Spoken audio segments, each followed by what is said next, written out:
In the news this week, Andrew Hastie won the Canning by-election race. We'll have a special report tonight. This is the Evening News with Ivan Lund and Daniel Stanislav. Good evening. It's the by-election test with major political ramifications for both parties.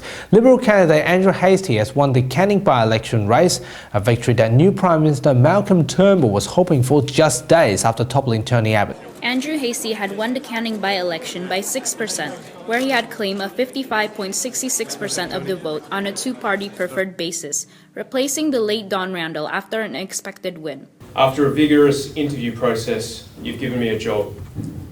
I know who my boss is, and I'm going to work hard for you. And I ask to be judged on my actions over the next few months. Andrew Hastie has thanked his fellow supporters during his speech, where he had also mentioned his efforts in fighting methamphetamine in Australia. A local MP is a community leader, and I want to champion this issue for the people of Canning.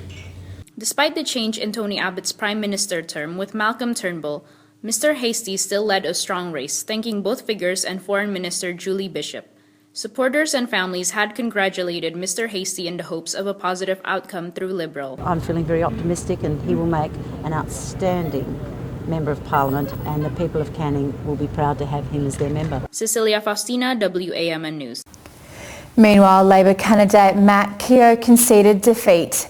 In a speech, he thanked the voters and party support during the campaign. He conceded winning was going to be a tough ask, but Matt Keogh remains gracious in defeat. And so I'd like to thank the voters of Canning for the great support that they have shown to me and to the Labor Party today and through this entire campaign. Despite being confident about a Labor victory, he was decisively outvoted by Andrew Hastie for the Canning electorate seat, with a 54.5% of the two-party preferred votes early in the count.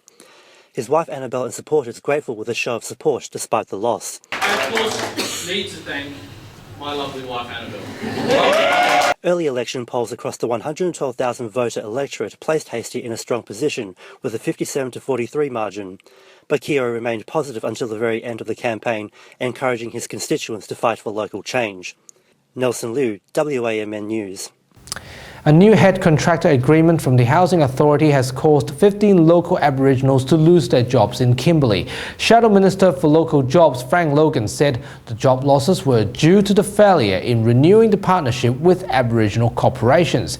He accused the Housing Authority and Housing Minister Colin Holt as a racist and a disgrace.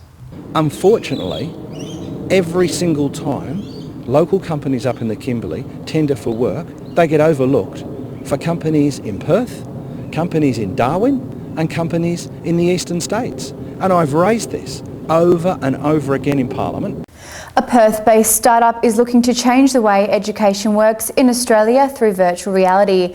Syosset II aims to create a practical experience in education by providing a number of skill sets through a virtual reality system. They are looking forward to experiment the program's new prototype with major education institutes to bridge the education gap. Well, as a matter of fact, there's very few people in Australia who are actually doing something about this massive gap in education quality that we have. And what we're trying to do at Syosset II is essentially use cutting-edge technology, so virtual reality, to make that a lot more practical. An 8.4 magnitude earthquake has rocked Chile this week. According to officials, the quake lasted for approximately 3 minutes. Chilean authorities ordered the immediate evacuation of the coast due to tsunami risks.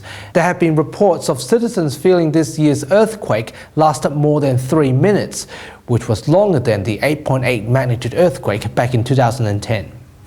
US Republican presidential candidate Donald Trump made it clear this week that he will not accept the annual $400,000 salary if he's elected. His response came during an electors meeting in Rochester in New Hampshire. The real estate mogul was earlier listed at the number 405 on the Forbes magazine's list with a total wealth of $4.1 billion US. In June, Mr. Trump claims his net worth is more than $10 billion after he announced his candidacy. And on Newsnight this week with Blake Danielzak, RMIT University Professor Peter Nolden on the benefits of conjugal visits in our prisons, plus a special panel discussion on the huge week in federal politics. Be sure to listen to Newsnight every Thursday from 5 p.m. on Yas FM and online. And those are the stories you need to know this week. We have the latest news on our website. Thanks for your company from both of us. Good night.